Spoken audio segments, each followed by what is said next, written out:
ਨਮਸਕਾਰ ਪਿਆਰੇ ਵਿਦਿਆਰਥੀਓ, ਮੈਂ ਸਟੀਫਨ ਅਤੇ ਸੁਖਦੀਪ ਸਿੰਘ ਅੱਜ ਦੀ ਇਸ ਇੰਡਸਟਰੀਅਲ ਵਿਜ਼ਿਟ ਦੇ ਵਿੱਚ ਤੁਹਾਡੇ ਸਾਰਿਆਂ ਦਾ ਸਵਾਗਤ ਕਰਦੇ ਹਾਂ।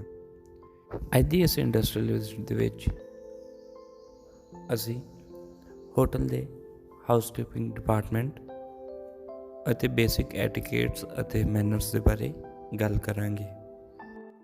ਪਿਆਰੇ ਵਿਦਿਆਰਥੀਓ, ਅੱਜ ਦੀ ਇਸ ਵੀਡੀਓ ਦੇ ਵਿੱਚ ਅਸੀਂ ਸਭ ਤੋਂ ਪਹਿਲਾਂ ਹੋਟਲ ਦੇ ਵਿੱਚ ਜੋ ਬੇਸਿਕ ਐਟੀਕੇਟਸ ਹੈ ਅਤੇ ਮੈਨਰਸ ਹੈ ਉਹਨਾਂ ਦੇ ਬਾਰੇ ਅਸੀਂ ਮਿਸਟਰ ਸੁਖਦੀਪ ਸਿੰਘ ਜੀ ਦੇ ਕੋਲੋਂ ਜਾਣਾਂਗੇ।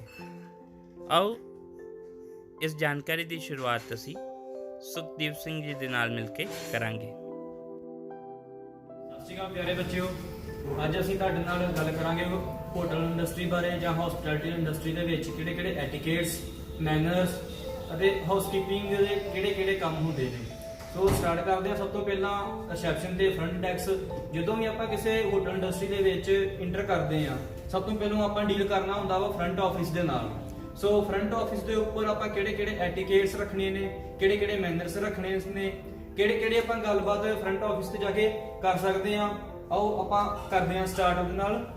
ਸੋ ਐਟੀਕੇਟਸ ਮਤਲਬ ਸਿਸ਼ਟਾਚਾਰ, ਕਿਹੜੇ ਸਿਸ਼ਟਾਚਾਰ ਆਪਾਂ ਵਰਤ ਸਕਦੇ ਹਾਂ ਜਦੋਂ ਆਪਾਂ ਰਿਸੈਪਸ਼ਨ ਤੇ ਆਣ ਕੇ ਗੱਲ ਕਰਨੀ ਆ। ਕਿਹੜੇ ਮੈਨਰਸ ਹੁੰਦੇ ਨੇ। ਸਭ ਤੋਂ ਪਹਿਲਾਂ ਗੱਲ ਕੀਤੀ ਜਾਵੇ ਤੇ ਸਿਸ਼ਟਾਚਾਰ ਦੀ, ਐਟੀਕੇਟਸ ਦੀ। ਸਿਸ਼ਟਾਚਾਰ ਕਿਵੇਂ ਦਾ ਹੋਣਾ ਚਾਹੀਦਾ, ਐਟੀਕੇਟਸ ਕਿਵੇਂ ਦੇ ਹੋਣੇ ਚਾਹੀਦੇ ਨੇ, ਮੈਨਰਸ ਕਿਵੇਂ ਦੇ ਹੋਣੇ ਚਾਹੀਦੇ ਨੇ।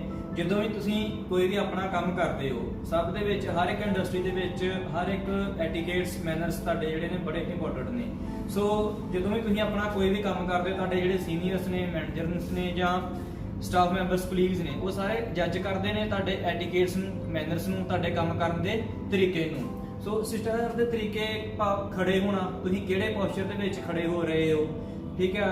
ਤੁਰਨ ਦਾ ਤੌਰ ਤਰੀਕਾ ਤੁਹਾਡਾ ਕੀ ਹੈ, ਕੰਮ ਦਾ ਕਰਨ ਦਾ ਬਿਹੇਵ ਕੀ ਹੈ ਜਦੋਂ ਤੁਸੀਂ ਸੋਸ਼ਲ ਜਾਂ ਪ੍ਰੋਫੈਸ਼ਨਲ ਤੌਰ ਤੇ ਕੋਈ ਵੀ ਕੰਮ ਕਰਦੇ ਹੋ, ਠੀਕ ਹੈ। ਤੁਹਾਨੂੰ ਲੋਕੀ ਉਦੋਂ ਹੀ ਜੱਜ ਕਰ ਲੈਂਦੇ ਆ ਜੇ ਤੁਸੀਂ ਇੱਕ ਵਧੀਆ ਐਟੀਕੇਟਸ ਦੇ ਨਾਲ, ਇੱਕ ਵਧੀਆ ਮੈਨਰਸ ਦੇ ਨਾਲ ਆਪਣਾ ਕੰਮ ਕਰਦੇ ਹੋ ਤੇ ਤੁਹਾਡੀ ਇੱਕ ਵੱਖਰੀ ਜਿਹੜੀ ਪਰਸਨ ਦੀ ਪਹਿਚਾਣ ਹੈ ਉਹ ਬਣ ਜਾਂਦੀ ਆ। ਤੁਸੀਂ ਫਿਰ ਉਹ ਆਪਣੇ ਐਟੀਕੇਟਸ ਦੇ ਕਰਕੇ, ਆਪਣੇ ਮੈਨਰਸ ਦੇ ਕਰਕੇ ਇੱਕ ਭੀੜ ਵਿੱਚ ਵੀ ਪਛਾਣੇ ਜਾਂਦੇ ਹੋ। ਸੋ ਗੱਲ ਕਰਦੇ ਹਾਂ ਪਹਿਲਾਂ, ਸਭ ਤੋਂ ਪਹਿਲਾਂ ਆਪਾਂ ਐਟੀਕੇਟਸ ਦੀ, ਭਾਵ ਸਿਸ਼ਟਾਚਾਰ। ਇਹਦੇ ਵਿੱਚ ਕਿਹੜੇ ਗੁਣ ਹੋਣੇ ਚਾਹੀਦੇ ਨੇ। ਸਭ ਤੋਂ ਪਹਿਲਾਂ ਖੜੇ ਹੋਣ ਦਾ, ਜੋ ਵੀ ਤੁਹਾਡਾ ਸਟੈਂਡਿੰਗ ਪੋਸਚਰ ਆ, ਉਹ ਤੁਹਾਡਾ ਇੱਕ ਪੂਰਾ ਵਧੀਆ ਹੋਣਾ ਚਾਹੀਦਾ ਵਾ ਕਿ ਆਰਾਮ ਨਾਲ ਖੜੇ ਹੋਣਾ ਚਾਹੀਦਾ। ਜਦੋਂ ਵੀ ਤੁਸੀਂ ਕਿਸੇ ਨਾਲ ਡੀਲ ਕਰਨਾ ਵਾ ਜਾਂ ਕਿਸੇ ਨਾਲ ਗੱਲ ਕਰਨੀ, ਕਮਿਊਨੀਕੇਟ ਕਰਨਾ ਵਾ, ਤੁਸੀਂ ਇੱਕ ਵਧੀਆ ਖੜੇ ਹੋਣਾ ਚਾਹੀਦਾ ਵਾ। ਆਪਣੇ ਤੁਹਾਡਾ ਸਰੀਰ ਦਾ ਬੈਲੈਂਸ ਬਣਾ ਕੇ ਦੋਵਾਂ ਪੈਰਾਂ ਦੇ ਉੱਪਰ ਭਾਰ ਪਾ ਕੇ, ਇਹ ਨਹੀਂ ਕਿ ਅਨਬੈਲੈਂਸ ਹੋਵੇ, ਇੱਕ ਪੈਰ ਤੇ ਜ਼ਿਆਦਾ ਥੋੜਾ ਸਾਈਡ ਨੂੰ ਹੋ ਗਿਆ, ਇੱਕ ਬੈਲੈਂਸ ਵਧੀਆ ਬਣਾ ਕੇ ਖੜੇ ਹੋਣਾ ਚਾਹੀਦਾ ਵਾ। ਜਿਹੜੇ ਮੋਢੇ ਆ, ਸ਼ੋਲਡਰਸ ਨੇ, ਉਹ ਇੱਕ ਸਿੱਧੇ ਆਰਾਮ ਵਾਲੀ ਵਿੱਚ ਹੋਣੇ ਚਾਹੀਦੇ ਹਨ। ਪੇਟ ਨੂੰ ਅੰਦਰ ਖਿੱਚ ਕੇ, ਜਸਟ ਨੂੰ ਥੋੜਾ ਬਾਹਰ ਰੱਖ ਕੇ ਆਰਾਮ ਦੇ ਨਾਲ ਖੜੇ ਹੋ ਕੇ ਗੱਲ ਕਰਨੀ ਚਾਹੀਦੀ ਆ। ਸੋ ਇਹ ਹੋ ਗਈ ਆਪਣੇ ਖੜੇ ਹੋਣ ਦੀ ਪੋਜੀਸ਼ਨ। ਸੋ ਅੱਗੇ ਗੱਲ ਕਰਦੇ ਹਾਂ ਪੋਸਚਰ ਦੇ ਵਿੱਚ ਹੈਂਡਸ ਦੀ ਪੋਜੀਸ਼ਨ ਦੀ। ਜਿਵੇਂ ਹੈਂਡਸ ਦੀ ਪੋਜੀਸ਼ਨ ਵੀ ਕਿਵੇਂ ਦੀ ਹੋਣੀ ਚਾਹੀਦੀ ਆ। ਹੱਥਾਂ ਨੂੰ ਸਾਈਡ ਤੇ ਜਾਂ ਪਿੱਛੇ ਰੱਖਣਾ ਚਾਹੀਦਾ ਵਾ, ਠੀਕ ਹੈ। ਪਾਕਟ ਦੇ ਵਿੱਚ ਪਾਉਣ ਤੋਂ ਅਵੋਇਡ ਕਰੋ। ਆਪਣੇ ਜਿਹੜੇ ਤੁਹਾਡੇ ਹੈਂਡਸ ਆ ਉਹਨਾਂ ਨੂੰ ਪਾਕਟ ਵਿੱਚ ਪਾ ਕੇ ਸਾਹਮਣੇ ਦੇ ਵਾਲੇ ਨਾਲ ਗੱਲ ਨਾ ਕਰੋ। ਬਾਹਾਂ ਨੂੰ ਕ੍ਰਾਸ ਕਰਕੇ ਆਪਣੀ ਚੈਸਟ ਦੇ ਨਾਲ ਨਾ ਜੋੜੋ। ਆਰਮਸ ਨੂੰ ਸਿੱਧੀਆਂ ਰੱਖੋ। ਕਿਸੇ ਵੀ ਕਾਊਂਟਰ ਤੇ ਹੱਥ ਰੱਖ ਕੇ ਜਾਂ ਕਿਸੇ ਦੇ ਵੀ ਸਹਾਰਾ ਲੈ ਕੇ ਗੱਲਬਾਤ ਨਾ ਕਰੋ। ਇਹ ਕੀ ਸਭ ਇੱਕ ਸਿਸ਼ਟਾਚਾਰ ਦੇ ਐਟੀਕੇਟਸ ਨੇ। ਜੇ ਇਹ ਐਟੀਕੇਟਸ ਨੂੰ ਫੋਲੋ ਕਰਾਂਗੇ ਤਾਂ ਵਧੀਆ ਇੰਪ੍ਰੈਸ਼ਨ ਪਵੇਗਾ ਸਭ ਤੇ। ਗੱਲ ਕਰਦੇ ਹਾਂ, ਜਿਵੇਂ ਆਪਾਂ ਪਹਿਲਾਂ ਗੱਲ ਕਰ ਚੁੱਕੇ ਹਾਂ ਐਟੀਕੇਟਸ ਦੀ। ਸੋ ਇਹਦੇ ਨਾਲ ਆਪਾਂ ਗੱਲ ਕਰਦੇ ਹਾਂ ਮੈਨਰਸ ਦੀ। ਮੈਨਰ ਦੇ ਕਿਵੇਂ ਤੌਰ ਤਰੀਕੇ ਕਿਵੇਂ ਹੋਣੇ ਚਾਹੀਦੇ ਨੇ ਕੰਮ ਵਾਲੀ ਜਗ੍ਹਾ ਤੇ ਆਪਣੇ, ਕਿਵੇਂ ਆਪਾਂ ਨੂੰ ਇੱਕ ਪੂਰਾ ਬੈਲੈਂਸ ਬਣਾ ਕੇ ਰੱਖਣਾ ਚਾਹੀਦਾ ਜਦੋਂ ਵੀ ਆਪਾਂ ਕਿਸੇ ਦੇ ਨਾਲ ਚੱਲਦੇ ਹਾਂ ਜਾਂ ਬੈਠਦੇ ਹਾਂ ਜਾਂ ਗੱਲਬਾਤ ਕਰਦੇ ਹਾਂ।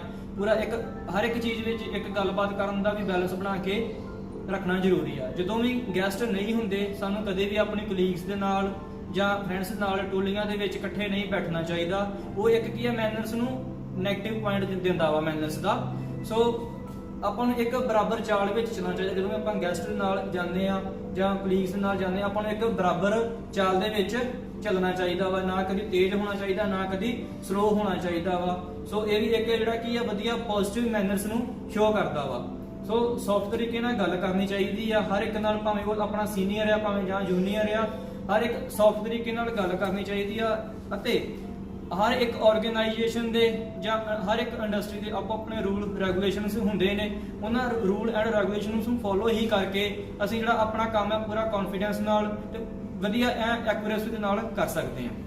ਸੋ ਹਰ ਇੱਕ ਆਰਗੇਨਾਈਜੇਸ਼ਨ ਦੇ ਜਾਂ ਹਰ ਇੱਕ ਇੰਡਸਟਰੀ ਦੇ ਆਪੋ ਆਪਣੇ ਰੂਲ ਰੈਗੂਲੇਸ਼ਨਸ ਹੁੰਦੇ ਆ। ਸੋ ਸਾਨੂੰ ਰੂਲ ਰੈਗੂਲੇਸ਼ਨ ਨੂੰ ਧਿਆਨ ਵਿੱਚ ਰੱਖਦੇ ਹੋਏ ਤਾਂ ਹੀ ਆਪਣੇ ਮੈਨਰਸ ਨੂੰ ਰੱਖਦੇ ਹੋਏ ਨਾਲ ਪੂਰਾ ਕੰਮ ਕਰਨਾ ਚਾਹੀਦਾ ਵਾ, ਤਾਂ ਹੀ ਅਸੀਂ ਕੰਫਰਟੇਬਲ ਹੋ ਕੇ ਤੇ ਕੌਨਫੀਡੈਂਸ਼ੀਅਲ ਵੇ ਨਾਲ ਕੰਮ ਕਰ ਸਕਦੇ ਹਾਂ। ਜੇ ਅਸੀਂ ਕੌਨਫੀਡੈਂਸ਼ੀਅਲ ਵੇ ਨਾਲ ਕੰਮ ਕਰਾਂਗੇ ਸਾਡੇ ਕੰਮ ਦੀ ਜਿਹੜੀ ਐਕੂਰੇਸੀ ਔਰ ਰਿਜ਼ਲਟ ਵਧੀਆ ਨਿਕਲਣਗੇ।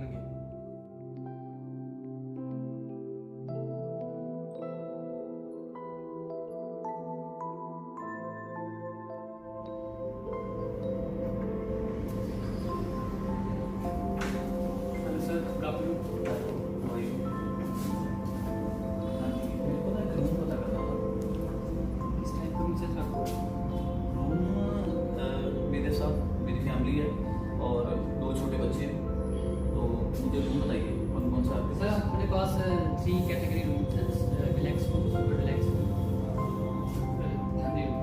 अच्छा, फैमिली रूम में कितने मेंबर स्टे कर सकते हैं? Sir 4 member. दो ठीक है, ठीक है। और प्राइस क्या है इसका? सर ये आपको विद ब्रेकफास्ट चाहिए, विदाउट ब्रेकफास्ट चाहिए? विदाउट ब्रेकफास्ट नहीं, ठीक है, बच्चे हैं विद ब्रेकफास्ट ठीक है। विद ब्रेकफास्ट सर आपको पड़ जाएगा 2200 विद ब्रेकफास्ट। अच्छा, विद ऑल टैक्सेस साथ में ही है सर? ठीक ठीक। अच्छा, मेरे को यहाँ पे आसपास देखने के लिए, मैं सर फर्स्ट टाइम आया हूँ, तो आसपास देखने के लिए कुछ और? सर आप अपने गाड़ी से जाना चाहोगे या अपनी गाड़ी से?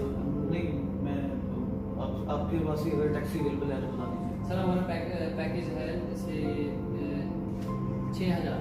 ओके, तो मेरे को फुल डे के लिए मिल जाएगा? जी फुल डे के लिए आपको पूरा इसमें दिखाया गया है सर आपको। ओके, जहाँ भी घूमना चाहोगे अमृतसर में जितनी भी और हिस्ट्रियाँ जो भी इसमें दिखाई गई वो सारा कुछ आपको दिखा दिया है। ठीक है, ठीक है, ओके। तो मुझे ब्रेकफास्ट और इसमें ब्रेकफास्ट तो मेरे उसमें इंक्लूड है, और आपके पास किचन भी है? जी हाँ जी सर, अपने पास किचन अवेलेबल है, आपको खाना मिल जाएगा। और क्या क्या है देखने के लिए यहाँ? प्लस वाघा बॉर्डर और गोल्डन टेम्पल और जलियांवाला बाग और लोकल मार्केटिंग, जैसे आपको कोई भी शॉपिंग करनी जी, है होल सेल में आपको सामान मिलेगा बहुत। हाँ जी, बताइए सर, आपके रूम में आपको कुछ फैसिलिटीज है? सर हमारे रूम में आपको वाईफाई मिल जाएगा, टीवी, एसी और आपको गर्म पानी, ठंडा पानी सब अवेलेबल है। ओके, 24 आवर्स सर्विस है ना? जी 24 आवर सर्विस है हमारे पास। ठीक है। और आपको तो सर फिर मुझे ना परसों मेरे दोपहर को 2 बजे मेरी ट्रेन है, तो आपका चेकआउट टाइम भी बता दीजिए मुझे। सर चेकआउट टाइम आपका 12 बजे है। आपका अगर कोई आपकी ट्रेन लेट भी है तो आपको कोई नहीं 12:30 तक हम करवा सकते हैं। ठीक है, ठीक है, ठीक है। और रूम सर्विस है? जी बिल्कुल सर, हमारे रूम्स में होम से आप कुछ भी मंगवा सकते हैं। ठीक है, मैं 9 नंबर डायल करके जी, यहाँ पे जी। आपसे, अच्छा यहाँ पे 24 आवर्स सर्विस है? जी ठीक है, चलो फिर ऐसा कीजिए, मुझे फिर उस दिन परसों 12:30 बजे मैं चेकआउट कर लूँगा। ठीक है जी। प्लीज सर अपना कुछ ID प्रूफ वगैरह मैं आपको अभी कर देता हूँ, आप मेरी बुकिंग रख लीजिए, तो फिर मैं जब अपनी फैमिली के साथ आऊँगा मुझे सेकंड मुझे अब फिर रूम आप एक शो करवा दीजिए। Thank you. Thank you.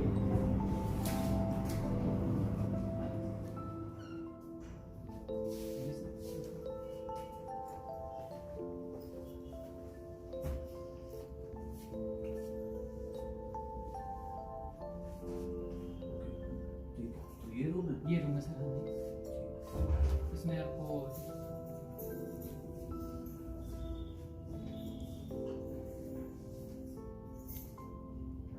Okay, ठीक है, मुझे रूम पसंद है, आप बुकिंग रख लीजिए। ਪਿਆਰੇ ਵਿਦਿਆਰਥੀਓ, ਆਓ ਅੱਗੇ ਅਸੀਂ ਹੋਟਲ ਹਾਊਸਕੀਪਿੰਗ ਦੇ ਬਾਰੇ ਜਾਣਦੇ ਹਾਂ ਕਿ ਹੋਟਲ ਹਾਊਸਕੀਪਿੰਗ ਅਸਲ ਵਿੱਚ ਕੀ ਹੈ।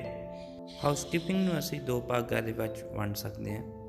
ਪਹਿਲਾ ਹੈ ਹਾਊਸ ਤੇ ਦੂਸਰਾ ਹੈ ਕੀਪ। ਹਾਊਸਕੀਪਿੰਗ ਦਾ ਮਤਲਬ ਕੀਪਿੰਗ ਆਫ ਦਾ ਹਾਊਸ, ਘਰ ਦੀ ਦੇਖ ਰੇਖ ਕਰਨਾ। ਘਰ ਦੀ ਦੇਖ ਰੇਖ ਤੋਂ ਹੀ ਇਹ ਕਨਸੈਪਟ ਕਮਰਸ਼ੀਅਲ ਥਾਵਾਂ ਉੱਤੇ ਸ਼ੁਰੂ ਹੋਇਆ। ਇਸੇ ਕਰਕੇ ਹੀ ਇਸ ਨੂੰ ਪ੍ਰੋਫੈਸ਼ਨਲ ਲਹਿਜੇ ਦੇ ਵਿੱਚ ਜੇਕਰ ਦੇਖੀਏ ਤਾਂ ਹਾਊਸਕੀਪਿੰਗ ਕਿਹਾ ਜਾਂਦਾ ਹੈ। ਹਾਊਸਕੀਪਿੰਗ ਡਿਪਾਰਟਮੈਂਟ ਹੋਟਲ ਦੇ ਵਿੱਚ ਕਲੀਨਿੰਗ, ਮੇਨਟੇਨੈਂਸ ਅਤੇ ਐਸਥੈਟਿਕ ਅਪਕੀਪ ਜਿਹੜੇ ਉੱਥੇ ਦੇ ਪ੍ਰੋਡਕਟਸ ਹੈ ਉਹਨਾਂ ਨੂੰ ਕਿੱਥੇ ਕਿੱਥੇ ਰੱਖਣਾ ਹੈ ਉਹਨਾਂ ਦੀ ਜ਼ਿੰਮੇਵਾਰੀ ਦਾ ਕੰਮ ਚੁੱਕਦਾ ਹੈ। ਸਭ ਤੋਂ ਪਹਿਲੇ ਨੰਬਰ 'ਤੇ ਕਲੀਨਿੰਗ ਹਾਊਸਕੀਪਿੰਗ ਡਿਪਾਰਟਮੈਂਟ ਕਿਹੜੇ ਏਰੀਆਜ਼ ਦੀ ਕਰਦਾ ਹੈ? ਗੈਸਟ ਰੂਮਸ ਦੀ, ਪਬਲਿਕ ਏਰੀਆਜ਼ ਦੀ, ਬੈਕ ਏਰੀਆਜ਼ ਦੀ, ਸਰਾਊਂਡਿੰਗਸ ਦੀ, ਜਿਹੜੇ ਹੋਟਲ ਦੇ ਆਲੇ ਦੁਆਲੇ ਦੇ ਜਿਹੜੇ ਇਲਾਕੇ ਆ। ਉਸ ਤੋਂ ਬਾਅਦ ਮੇਨਟੇਨੈਂਸ ਉਹ ਕਿਹੜੀਆਂ ਥਾਵਾਂ ਦੀ ਕਰਦਾ ਹੈ? ਜਿਹੜੇ ਵੀ ਹੋਟਲ ਦੇ ਵਿੱਚ ਜੋ ਫਿਕਸਚਰਸ ਵਗੈਰਾ ਵਾ ਉਹਨਾਂ ਸਾਰੀਆਂ ਚੀਜ਼ਾਂ ਦੀ ਜੋ ਵੀ ਆ ਜਾਂ ਜੋ ਮਸ਼ੀਨਰੀਜ਼ ਹੈ ਉਹਨਾਂ ਦੀ, ਟੇਬਲਸ ਹੋ ਗਏ। ਐਸਥੈਟਿਕ ਅਪਕੀਪ ਦਾ ਮਤਲਬ ਹਰ ਇੱਕ ਉਹ ਚੀਜ਼ ਜਿਹੜੀ ਕਿਸੇ ਵੀ ਚੀਜ਼ ਜਿੱਥੇ ਉਹਨੂੰ ਹੋਣਾ ਚਾਹੀਦਾ ਉੱਥੇ ਉਹਨੂੰ ਸਹੀ ਢੰਗ ਦੇ ਨਾਲ ਰੱਖਣਾ ਤਾਂ ਕਿ ਉਹ ਚੰਗੀ ਦਿਖੇ। ਐਸਥੈਟਿਕ ਅਪਕੀਪ ਆਫ ਰੂਮ ਮਤਲਬ ਰੂਮ ਉਹ ਜਿੱਥੇ ਗੈਸਟ ਆਪਣਾ ਸਟੇ ਕਰਦਾ ਹੈ। ਪਬਲਿਕ ਏਰੀਆਜ਼ ਉਹ ਜਗ੍ਹਾ ਹੁੰਦੀਆਂ ਹਨ ਜਿੱਥੇ ਗੈਸਟ ਅਤੇ ਹੋਟਲ ਸਟਾਫ ਦੇ ਵਿੱਚ ਇੰਟਰੈਕਸ਼ਨ ਹੁੰਦੀ ਹੈ। ਆਓ ਹੋਟਲ ਦੀਆਂ ਜਗ੍ਹਾਵਾਂ ਨੇ ਜੋ ਪਬਲਿਕ ਏਰੀਆ ਦੇ ਵਿੱਚ ਆਉਂਦੀਆਂ ਹਨ। ਬੈਕ ਏਰੀਆਜ਼ ਹੋਟਲ ਦੀ ਉਹ ਏਰੀਆਜ਼ ਹੁੰਦੇ ਹਨ ਜਿੱਥੇ ਹੋਟਲ ਦੇ ਕਰਮਚਾਰੀ ਕੰਮ ਕਰਦੇ ਹਨ। ਜੋ ਬੈਕ ਏਰੀਆਜ਼ ਦੀ ਲਿਸਟ ਹੈ ਉਹ ਤੁਹਾਡੀ ਸਕਰੀਨ ਦੇ ਉੱਤੇ ਦਿਖਾਈ ਜਾ ਰਹੀ ਹੈ। ਸਰਾਊਂਡਿੰਗ ਮਤਲਬ Surroundings means the space or area around the hotel building. That is also the responsibility of housekeeping department. Housekeeping department ਦੀ ਹੁੰਦੀ ਹੈ। ਕਰੀ ਫਿਰ ਤੋਂ ਹਾਊਸਕੀਪਿੰਗ ਡਿਪਾਰਟਮੈਂਟ ਦੀ ਡੈਫੀਨੇਸ਼ਨ ਦੀ ਰਿਵੀਜ਼ਨ ਕਰਦੇ ਹਾਂ। ਇਹ ਇੱਕ ਆਪਰੇਸ਼ਨਲ ਡਿਪਾਰਟਮੈਂਟ ਹੈ ਜਿਹੜਾ ਪਬਲਿਕ ਏਰੀਆਜ਼, ਬੈਕ ਏਰੀਆਜ਼ ਅਤੇ ਸਰਾਊਂਡਿੰਗਸ ਦੀ ਕਲੀਨਿੰਗ, ਮੇਨਟੇਨੈਂਸ ਅਤੇ ਐਸਥੈਟਿਕ ਅਪਕੀਪ ਦੀ ਸਾਫ਼ ਸਫਾਈ ਦੀ ਜ਼ਿੰਮੇਵਾਰੀ ਨਿਭਾਉਂਦਾ ਹੈ। ਆਓ ਅੱਗੇ ਅਸੀਂ ਹਾਊਸਕੀਪਿੰਗ ਸੈਕਸ਼ਨਸ ਦੇ ਬਾਰੇ ਜਾਣਦੇ ਹਾਂ।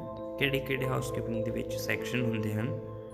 ਜਿਵੇਂ ਕਿ ਅਸੀਂ ਦੇਖ ਚੁੱਕੇ ਹਾਂ ਕਿ ਹਾਊਸਕੀਪਿੰਗ ਜੋ ਹੈ ਆਪਰੇਸ਼ਨਲ ਡਿਪਾਰਟਮੈਂਟ ਹੈਗਾ ਵਾ ਜੋ ਕਿ ਹੋਟਲ ਦੇ ਰੂਮਸ ਵਗੈਰਾ ਦੀ ਜੋ ਕਲੀਨਿੰਗ ਦੀ ਜ਼ਿੰਮੇਵਾਰੀ ਨਿਭਾਉਂਦਾ ਹੈ। ਜੋ ਰੂਮਸ ਦੀ ਜੋ ਜ਼ਿੰਮੇਵਾਰੀ ਦਾ ਕੰਮ ਹੈ ਉਹ ਗੈਸਟ ਰੂਮ ਅਟੈਂਡੈਂਟ ਹੁੰਦੇ ਹੈ, GRA। ਪਬਲਿਕ ਏਰੀਆਜ਼ ਵਾਸਤੇ ਪਬਲਿਕ ਏਰੀਆ ਅਟੈਂਡੈਂਟ ਜਾਂ ਹਾਊਸ ਪਰਸਨ ਜਿਨ੍ਹਾਂ ਨੂੰ ਕਿਹਾ ਜਾਂਦਾ ਹੈ ਉਹ ਹੁੰਦੇ ਹਨ। ਅਤੇ ਬੈਕ ਏਰੀਆਜ਼ ਅਤੇ ਸਰਾਊਂਡਿੰਗਸ ਦੀ ਜੋ ਕਲੀਨਿੰਗ ਦਾ ਕੰਮ ਹੈ ਹਾਊਸਕੀਪਿੰਗ ਅਟੈਂਡੈਂਟਸ ਦੇ ਦੁਆਰਾ ਕੀਤਾ ਜਾਂਦਾ ਹੈ। All housekeeping activities are coordinated from one place called housekeeping control desk. Control ਕੀਤੀਆਂ ਜਾਂਦੀਆਂ ਹਨ। Housekeeping control desk works in close to executive housekeeper office. That's why office of executive housekeeper and control desk are also found side by side. Executive housekeeper is the head of housekeeping department. Head ਹੁੰਦਾ ਹੈ। So all instructions are passed through housekeeping control desk. Control desk supervisor receive all instructions, messages, complaints, and also keeps records of what work has been assigned to whom and maintains the journal follow-up of the same. Housekeeping control desk also handles lost and found. Lost and founds are the lost items found in guest rooms, public areas or back areas. These are also submitted at control desk by housekeeping attendants. As EHK office and housekeeping control desk work side by side, let's consider it as one section. Housekeeping ਦਾ ਜੋ ਅਗਲਾ section ਹੈ ਉਹ ਹੈ laundry. Laundry ਇੱਕ ਉਹ area ਹੈ ਜਿੱਥੇ ਹੋਟਲ ਦਾ ਸਾਰਾ ਲਿਨਨ ਅਤੇ ਯੂਨੀਫਾਰਮਸ ਵਗੈਰਾ ਲਾਉਂਡਰੀ ਵਾਸਤੇ ਆਉਂਦੀਆਂ ਹਨ, ਜਿੱਥੇ ਕਿ ਇਹਨਾਂ ਨੂੰ ਸਾਫ਼ ਸਫਾਈ ਕੀਤੀ ਜਾਂਦੀ ਹੈ ਅਤੇ ਪ੍ਰੈਸ ਕੀਤਾ ਜਾਂਦਾ ਹੈ। ਕਈ ਵਾਰੀ ਹੋਟਲ ਦੇ ਕੋਲ ਆਪਣੀ ਲਾਉਂਡਰੀ ਵੀ ਹੁੰਦੀ ਹੈ ਜਾਂ ਜੇਕਰ ਉਹਨਾਂ ਕੋਲ ਆਪਣੀ ਨਹੀਂ ਹੈ ਤਾਂ ਉਹ ਬਾਹਰ ਕੰਟਰੈਕਟ ਬੇਸਿਸ ਦੇ ਉੱਤੇ ਵੀ ਲਾਉਂਡਰੀ ਨੂੰ ਹਾਇਰ ਕਰ ਸਕਦੇ ਹਨ, ਜਿੱਥੋਂ ਕਿ ਉਹਨਾਂ ਦੇ ਸਾਰਾ ਲਿਨਨ ਵਗੈਰਾ ਉਹ ਵਾਸ਼ਿੰਗ ਐਂਡ ਡਰਾਈ ਕਲੀਨਿੰਗ ਇਹ ਸਾਰਾ ਕੰਮ ਉਹਨਾਂ ਦਾ ਚੱਲਦਾ ਰਹੇ। ਅਤੇ ਲਾਉਂਡਰੀ ਤੋਂ ਬਾਅਦ ਇਹ ਸਾਰੇ ਕੱਪੜੇ ਲਿਨਨ ਤੇ ਯੂਨੀਫਾਰਮ ਰੂਮ ਦੇ ਵਿੱਚ ਪਹੁੰਚਾਏ ਜਾਂਦੇ ਹਨ ਅਤੇ ਜਿਹੜੇ ਗੈਸਟ ਦੇ ਆਰਟੀਕਲਸ ਹੈ ਉਹ ਸਿੱਧਾ ਲਾਂਡਰੀ ਤੋਂ ਗੈਸਟ ਰੂਮ ਦੇ ਵਿੱਚ ਪਹੁੰਚਾਏ ਜਾਂਦੇ ਹਨ। ਅੱਗੇ ਆਉਂਦਾ ਹੈ ਲਾਂਡਰੀ ਵੈਲੇ। ਜਿਸ ਕਿ ਦੱਸਿਆ ਗਿਆ ਹੈ ਕਿ ਗੈਸਟ ਆਰਟੀਕਲ ਜਿਹੜੇ ਵੀ ਆ ਉਹ ਲਾਂਡਰੀ ਤੋਂ ਸਿੱਧਾ ਗੈਸਟ ਰੂਮ ਦੇ ਵਿੱਚ ਪਹੁੰਚਾਏ ਜਾਂਦੇ ਹਨ ਅਤੇ ਜੋ ਉਸ ਤੋਂ ਇਲਾਵਾ ਜੋ ਸਮਾਨ ਹੈ ਉਹ ਸਾਰਾ ਲਿਨਨ ਤੇ ਯੂਨੀਫਾਰਮ ਰੂਮ ਦੇ ਵਿੱਚ ਪਹੁੰਚਾਇਆ ਜਾਂਦਾ ਹੈ। ਜੋ ਲਿਨਨ ਤੇ ਯੂਨੀਫਾਰਮ ਦੇ ਵਿੱਚ ਰੂਮ ਦੇ ਵਿੱਚ ਜੋ ਸਮਾਨ ਭੇਜਿਆ ਜਾਂਦਾ ਹੈ ਉਹ ਹੈ ਬੈਡਸ਼ੀਟਸ, ਕਵਰਸ ਹੋ ਗਏ, ਬਾਥ ਟਾਵਲਸ ਹੋ ਗਏ, ਫੇਸ ਟਾਵਲਸ। ਇਹ ਸਾਰਾ ਕੀ ਹੈ ਲਿਨਨ ਰੂਮ ਦੇ ਵਿੱਚ ਹੁੰਦਾ ਹੈ ਅਤੇ ਇਹਦੇ ਨਾਲ ਜੋ ਸਟਾਫ ਯੂਨੀਫਾਰਮਸ ਹੈ ਉਹ ਵੀ ਇੱਥੇ ਹੀ ਪਹੁੰਚਾਇਆ ਜਾਂਦਾ ਹੈ। ਉਸ ਤੋਂ ਬਾਅਦ ਇੱਕ ਆਉਂਦਾ ਹੈ ਸੂਇੰਗ ਏਰੀਆ, ਜਿਹਦੇ ਵਿੱਚ ਸਟਿਚਿੰਗ ਦਾ, ਮੈਂਡਿੰਗ ਦਾ, ਪੈਚਿੰਗ ਦਾ, ਆਲਟਰਿੰਗ ਦਾ ਇਤਿਆਦਿ ਜੋ ਕੰਮ ਹੈ ਉਹ ਸਾਰਾ ਸੂਇੰਗ ਏਰੀਆ ਦੇ ਵਿੱਚ ਕੀਤਾ ਜਾਂਦਾ ਹੈ। ਹਾਊਸਕੀਪਿੰਗ ਦੇ ਵਿੱਚ ਜੋ ਅਗਲਾ ਡਿਪਾਰਟਮੈਂਟ ਹੈ ਉਹ ਆਉਂਦਾ ਹੈ ਹਾਰਟੀਕਲਚਰ ਡਿਪਾਰਟਮੈਂਟ। ਇਹਦੇ ਵਿੱਚ ਜੋ ਮੇਨ ਕੰਮ ਹੈ ਉਹ ਹੁੰਦਾ ਹੈ ਗਾਰਡਨਿੰਗ ਦਾ ਅਤੇ ਫਲਾਵਰ ਅਰੇਂਜਮੈਂਟ ਦਾ ਹੁੰਦਾ ਹੈ। ਗਾਰਡਨਿੰਗ ਦੇ ਵਿੱਚ ਜੋ ਕੰਮ ਕਰਨ ਕਰਮਚਾਰੀ ਜੋ ਹੈ ਉਹ ਗਾਰਡਨਰ ਹੁੰਦਾ ਹੈ, ਲੈਂਡਸਕੇਪਿੰਗ ਦਾ, ਬੁਸ਼ਸ ਦਾ, ਹੈਜਸ ਦਾ, ਫਲਾਵਰਸ ਦਾ ਆਦਿ ਦਾ ਕੰਮ ਕਰਦਾ ਹੈ ਅਤੇ ਫਲਾਵਰ ਅਰੇਂਜਮੈਂਟ ਵਾਸਤੇ ਜੋ ਕੰਮ ਕਰਦਾ ਹੈ ਉਹ ਹੈ ਫਲੋਰਿਸਟ, ਜੋ ਗੈਸਟ ਰੂਮਸ ਦੇ ਵਿੱਚ, ਲੌਬੀ ਦੇ ਵਿੱਚ, ਲਾਉਂਜ ਏਰੀਆ ਦੇ ਵਿੱਚ ਅਤੇ ਬੈਂਕੁਇਟਸ ਦੇ ਵਿੱਚ ਫਲਾਵਰ ਅਰੇਂਜਮੈਂਟ ਦਾ ਅਤੇ ਸਾਰਾ ਫਲਾਵਰ ਡੈਕੋਰੇਸ਼ਨ ਦਾ ਕੰਮ ਕਰਦਾ ਹੈ। ਪੰਜਵਾਂ ਸੈਕਸ਼ਨ ਆਉਂਦਾ ਹੈ ਉਹ ਹੈ pest control section. Pest control section ਉਹ ਆ ਜੋ ਹੋਟਲ ਦੇ ਵਿੱਚੋਂ ਅਤੇ ਉਹਦੀ ਸਰਾਊਂਡਿੰਗਸ ਦੇ ਵਿੱਚੋਂ ਪੈਸਟ ਨੂੰ ਕੰਟਰੋਲ ਕਰਦਾ ਹੈ। ਲਾਸਟ ਦੇ ਵਿੱਚ ਜੋ ਸਾਡੇ ਕੋਲ ਸੈਕਸ਼ਨ ਆਉਂਦਾ ਹੈ, In the end, we have housekeeping stores and floor pantries. Obviously, housekeeping will handle its own store where housekeeping equipment, cleaning supplies, guest stationeries and amenities are kept. Store ਕੀਤੀਆਂ ਜਾਂਦੀਆਂ ਹਨ ਅਤੇ ਜਿਵੇਂ ਕਿ ਅਸੀਂ ਜਾਣਦੇ ਹਾਂ ਇੱਕ ਵੱਡੇ ਹੋਟਲ ਦੇ ਵਿੱਚ ਵੱਖ-ਵੱਖ ਫਲੋਰਸ ਹੁੰਦੇ ਆ ਅਤੇ ਇੱਕ ਹਾਊਸਕੀਪਰ ਦੇ ਵਾਸਤੇ ਹਰ ਵਾਰੀ ਕੀ ਹੈ ਸਮਾਨ ਲੈਣ ਜਾਣ ਵਾਸਤੇ ਸਟੋਰਸ ਦੇ ਉੱਤੇ ਜਾਣਾ ਉਹਦਾ ਮੁਸ਼ਕਿਲ ਹੋਏਗਾ। ਇਸ ਕਰਕੇ ਹਰ ਇੱਕ ਫਲੋਰ ਦੇ ਉੱਤੇ ਇੱਕ ਮਿਨੀ ਸਟੋਰ ਕਰਕੇ ਬਣਾਇਆ ਜਾਂਦਾ ਹੈ ਜਿੱਥੇ ਥੋੜ੍ਹਾ ਸਮਾਨ ਕੀ ਹੈ ਗੈਸਟ ਅਮੈਨਿਟੀਜ਼ ਵਗੈਰਾ ਉਹ ਸਟੋਰ ਕੀਤੀਆਂ ਜਾਂਦੀਆਂ ਨੇ, ਜਿਸ ਨੂੰ ਫਲੋਰ ਪੈਂਟਰੀਜ਼ ਕਰਕੇ ਜਾਣਿਆ ਜਾਂਦਾ ਹੈ। Well boys, along with sections and sub-departments, you also covers the key areas of housekeeping. And if you understand sections and key areas, then it would be very easy for you to understand functions and responsibilities of housekeeping department. कोई मुश्किल नहीं होती कि ਅਸੀਂ ਜਾਣ ਚੁੱਕੇ ਹਾਂ housekeeping ਦਾ ਜੋ ਮੁੱਖ ਕੰਮ ਹੈ ਕਲੀਨਿੰਗ ਹੈ, ਮੇਨਟੇਨੈਂਸ ਹੈ ਅਤੇ ਐਸਥੈਟਿਕ ਅਪਕੀਪਿੰਗ ਹੈ। ਉਸ ਤੋਂ ਬਾਅਦ ਅਸੀਂ ਦੇਖਦੇ ਹਾਂ ਹਾਊਸਕੀਪਿੰਗ ਡਿਪਾਰਟਮੈਂਟ ਕਿਹੜੇ ਡਿਪਾਰਟਮੈਂਟਸ ਦੇ ਨਾਲ ਕੋਆਰਡੀਨੇਟ ਕਰਦਾ ਹੈ।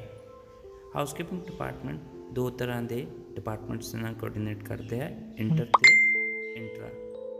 ਇੰਟਰ ਡਿਪਾਰਟਮੈਂਟਸ ਉਹ ਹੈ ਹੋਟਲ ਦੇ ਵਿੱਚ ਜਿਹੜੇ ਅੰਦਰ ਜੋ ਫਰੰਟ ਆਫਿਸ ਹੈ, F&B ਸਰਵਿਸ ਹੈ, ਪ੍ਰੋਡਕਸ਼ਨ ਹੈ ਅਤੇ ਇੰਟਰਾ ਉਹ ਆ ਜਿਹੜੇ ਹਾਊਸਕੀਪਿੰਗ ਦੇ ਅੰਦਰ ਹੀ ਆਪਾਂ 6 ਡਿਪਾਰਟਮੈਂਟਸ ਦੇ ਬਾਰੇ ਜਾਂ ਸੈਕਸ਼ਨਸ ਦੇ ਬਾਰੇ ਆਪਾਂ ਦੇਖਿਆ ਉਹ ਇੰਟਰਾ ਹੈ। ਅਤੇ ਅਸੀਂ ਹਾਊਸਕੀਪਿੰਗ ਦੇ ਬਾਰੇ ਜਾਣ ਚੁੱਕੇ ਹਾਂ।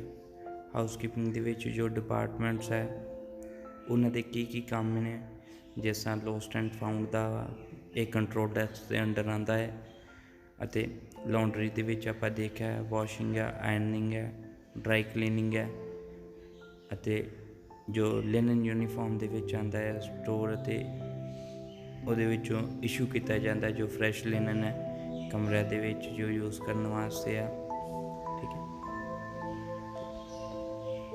ਅਤੇ ਜਿਹੜੀਆਂ ਸੋਇਲਡ ਜਿਹੜੀਆਂ ਗੰਦੇ ਯੂਨੀਫਾਰਮਸ ਵਗੈਰਾ ਉਹ ਲਾਂਡਰੀ ਦੇ ਵਿੱਚ ਕੀ ਹੈ ਕਲੈਕਟ ਕੀਤੀ ਜਾਂਦੀ ਹੈ ਅਤੇ ਉੱਥੇ ਸਟਾਫ ਨੂੰ ਫਰੈਸ਼ ਯੂਨੀਫਾਰਮ ਜੋ ਹੈ ਉਹ ਇਸ਼ੂ ਕੀਤੀਆਂ ਜਾਂਦੀਆਂ ਅਤੇ ਇੱਕ ਇਹਦਾ ਰਿਕਾਰਡ ਕੀ ਹੈ ਮੇਨਟੇਨ ਕੀਤਾ ਜਾਂਦਾ ਹੈ। ਉਸ ਤੋਂ ਬਾਅਦ ਕੀ ਹੈ ਇਹੋ ਯੂਨੀਫਾਰਮ ਰੂਮ ਦੇ ਵਿੱਚ ਹੀ ਨਾਲ ਹੀ ਇੱਕ ਆਉਂਦਾ ਵਾ ਸਟਿਚਿੰਗ ਰੂਮ ਆਉਂਦਾ ਵਾ, ਠੀਕ ਹੈ, ਜਿਹਨੂੰ ਸਵਿੰਗ ਡਿਪਾਰਟਮੈਂਟ ਕਰਕੇ ਵੀ ਜਾਣਿਆ ਜਾਂਦਾ। ਹਾਰਟੀਕਲਚਰ ਦਾ ਇੱਕ ਨਵਾਂ ਡਿਪਾਰਟਮੈਂਟ ਦੇ ਬਾਰੇ ਆਪਾਂ ਦੇਖਿਆ ਵਾ। ਫਿਰ ਉਹਦੇ ਵਿੱਚ ਫਲਾਵਰ ਅਰੇਂਜਮੈਂਟਸ ਬਾਰੇ ਵੀ ਵੇਖ ਲਏ ਆਪਾਂ, ਸਾਰਾ ਕੁਝ ਦੇਖਿਆ ਵਾ ਕਿਸ ਤਰ੍ਹਾਂ ਹਾਰਟੀਕਲਚਰ ਵਗੈਰਾ ਕੰਮ ਕਰਦਾ ਹੈ। ਫਿਰ ਜਿਹੜਾ ਪੈਸਟ ਕੰਟਰੋਲ ਹੈ ਇਹ ਜ਼ਿਆਦਾਤਰ ਹੋਟਲਸ ਦੇ ਵਿੱਚ ਕੀ ਹੈ ਕਿ ਆਊਟਸੋਰਸ ਹੁੰਦਾ ਵਾ ਕੰਟਰੈਕਟ ਬੇਸਿਸ 'ਤੇ, ਇਹਦੇ ਕੋਲੋਂ ਹੋਟਲ ਦੇ ਵਿੱਚ ਕੰਮ ਕਰਵਾਇਆ ਜਾਂਦਾ ਹੈ। ਅਤੇ ਲਾਸਟ ਦੇ ਵਿੱਚ ਜੋ ਆਉਂਦਾ ਹੈ ਹਾਊਸਕੀਪਿੰਗ, ਸਟੋਰ ਅਤੇ ਪੈਂਟਰੀ।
डिपार्टमेंट ਦੀਆਂ ਰਿਸਪੌਂਸਿਬਿਲਟੀਜ਼ ਤੋਂ ਬਾਅਦ ਅੱਗੇ ਅਸੀਂ ਦੇਖਾਂਗੇ ਹਾਊਸਕੀਪਿੰਗ ਸਟਾਫ ਦਾ ਜੋ ਸਟਰਕਚਰ ਹੈ ਜਾਂ ਹਾਇਰਾਰਕੀ ਆਫ ਹਾਊਸਕੀਪਿੰਗ ਡਿਪਾਰਟਮੈਂਟ ਉਹ ਕੀ ਹੈ, ਇਸ ਦੇ ਬਾਰੇ ਅਸੀਂ ਜਾਣਾਂਗੇ।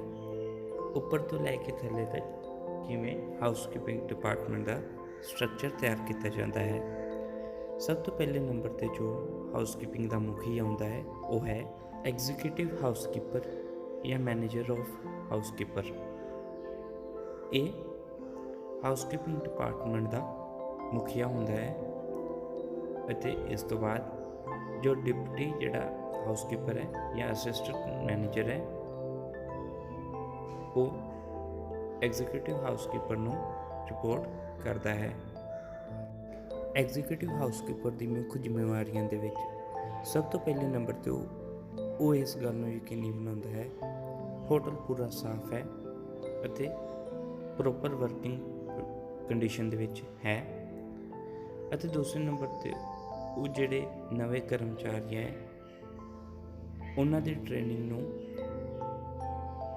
ਖਿਆਲ ਦੇ ਵਿੱਚ ਰੱਖਦਾ ਹੈ ਕਿ ਨਵੇਂ ਟ੍ਰੇਨਿੰਗ ਜਿਹੜੇ ਆਏ ਹੈ ਉਹਨਾਂ ਨੂੰ ਪ੍ਰੋਪਰ ਟ੍ਰੇਨਿੰਗ ਦਿੱਤੀ ਜਾ ਰਹੀ ਹੈ ਜਾਂ ਨਹੀਂ, ਅਤੇ ਹਰ ਇੱਕ ਕੰਮ ਨੂੰ ਦੇਖਦਾ ਹੈ ਕਿ ਪ੍ਰੋਪਰ ਸਟੈਂਡਰਡਸ ਦੇ ਨਾਲ ਕੰਮ ਕੀਤੇ ਜਾ ਰਹੇ ਹਨ ਅਤੇ ਰੈਗੂਲਰ ਇਨਵੈਂਟਰੀ ਨੂੰ ਉਹ ਮੋਨੀਟਰ ਕਰਦਾ ਹੈ ਜਾਂ ਉਹਦੀ ਜਾਂਚ ਕਰਦਾ ਹੈ ਅਤੇ ਹਾਊਸਕੀਪਿੰਗ ਇਕਵਿਪਮੈਂਟਸ ਅਤੇ ਹੋਟਲ ਦੀ ਜਿਹੜੀ ਪ੍ਰੋਪਰਲੀ ਹੈ ਉਹ ਮੋਨੀਟਰਿੰਗ ਕਰਦਾ ਹੈ ਕਿ ਸਾਰੇ ਜੋ ਵੀ ਇਕਵਿਪਮੈਂਟਸ ਹੈ ਹੋਟਲਸ ਹੈ ਇਹ ਪ੍ਰੋਪਰਲੀ ਵਰਕਿੰਗ ਕਰ ਰਿਹਾ ਹੈ ਜਾਂ ਨਹੀਂ, ਅਤੇ ਕਰਮਚਾਰੀਆਂ ਦੇ ਕੰਮ ਨੂੰ ਇਵੈਲੂਏਟ ਕਰਦਾ ਹੈ, ਉਹਨਾਂ ਦੀ ਪਰਫਾਰਮੈਂਸ ਨੂੰ ਦੇਖਦਾ ਹੈ ਅਤੇ ਉਹਨਾਂ ਦੀ ਟ੍ਰੇਨਿੰਗ ਅਤੇ ਪ੍ਰਮੋਸ਼ਨਸ ਦਾ ਵੀ ਖਿਆਲ ਰੱਖਦਾ ਹੈ ਅਤੇ ਕਿਸੇ ਵੀ ਪਾਰਟੀ ਦੇ ਸਮੇਂ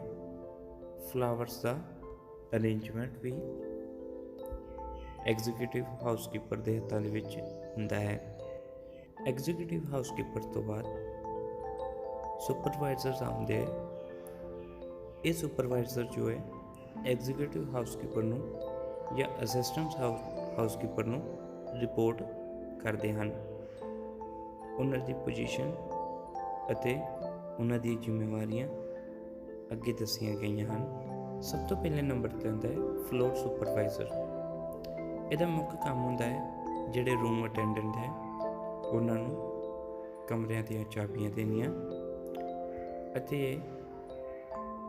ਫਲੋਰ ਆਪਰੇਸ਼ਨਸ ਦੇ ਵਿੱਚ ਟ੍ਰੀ ਕਲੀਅਰੈਂਸ ਦੇ ਵਿੱਚ ਰੂਮ ਅਟੈਂਡੈਂਟਸ ਦੇ ਨਾਲ ਕੋਆਰਡੀਨੇਟ ਕਰਦੇ ਹੈ ਅਤੇ ਇਸ ਗੱਲ ਦੀ ਵੀ ਜਾਂਚ ਕਰਦੇ ਹੈ ਕਿ ਜੋ ਹੋਟਲ ਦੇ ਵਿੱਚ ਕਮਰੇ ਹੈ ਇਹ ਦੁਬਾਰਾ ਤੋਂ ਵੇਚਣ ਵਾਸਤੇ ਰੈਡੀ ਹੈ ਅਤੇ ਇਸ ਗੱਲ ਦੀ ਰਿਪੋਰਟ ਫਰੰਟ ਆਫਿਸ ਨੂੰ ਪਹੁੰਚਾਉਂਦੇ ਹਨ ਅਤੇ ਹੋਟਲ ਦੇ ਵਿੱਚ ਬੇਬੀ ਸਿਟਿੰਗ ਪ੍ਰੋਵੀਜ਼ਨ ਦਾ ਵੀ ਜੋ ਜ਼ਿੰਮੇਵਾਰੀ ਹੈ ਫਲੋਰ ਸੁਪਰਵਾਈਜ਼ਰ ਦੀ ਹੁੰਦੀ ਹੈ। ਫਲੋਰ ਸੁਪਰਵਾਈਜ਼ਰ ਤੋਂ ਬਾਅਦ ਪਬਲਿਕ ਏਰੀਆ ਸੁਪਰਵਾਈਜ਼ਰ ਹੁੰਦਾ ਹੈ ਜਿਸ ਦੀ ਜ਼ਿੰਮੇਵਾਰੀ ਹੁੰਦੀ ਹੈ ਕਿ ਹਰ ਇੱਕ ਪਬਲਿਕ ਏਰੀਆ ਜਿਵੇਂ ਕਿ ਲੌਬੀ, ਲਿਫਟਸ ਅਤੇ ਸਟੇਅਰਕੇਸ ਇਹਨਾਂ ਦੀ ਸਾਫ ਸਫਾਈ ਦਾ ਪੂਰਾ ਖਿਆਲ ਪਬਲਿਕ ਏਰੀਆ ਸੁਪਰਵਾਈਜ਼ਰ ਰੱਖਦਾ ਹੈ। ਪਾਰਕਿੰਗ, ਸਵਿਮਿੰਗ ਪੂਲ, ਕਾਫੀ ਸ਼ਾਪ, ਕਾਨਫਰੰਸ ਹਾਲ, ਬੈਂਕੁਏਟ ਹਾਲ ਅਤੇ ਰੈਸਟੋਰੈਂਟ ਇਹਨਾਂ ਸਾਰਿਆਂ ਦੀ ਜ਼ਿੰਮੇਵਾਰੀ ਪਬਲਿਕ ਏਰੀਆ ਸੁਪਰਵਾਈਜ਼ਰ ਦੀ ਹੁੰਦੀ ਹੈ। ਪਬਲਿਕ ਏਰੀਆ ਸੁਪਰਵਾਈਜ਼ਰ ਤੋਂ ਬਾਅਦ ਜੋ ਅਗਲਾ ਸੁਪਰਵਾਈਜ਼ਰ ਹੁੰਦਾ ਹੈ ਇਹ ਹੈ ਨਾਈਟ ਸੁਪਰਵਾਈਜ਼ਰ।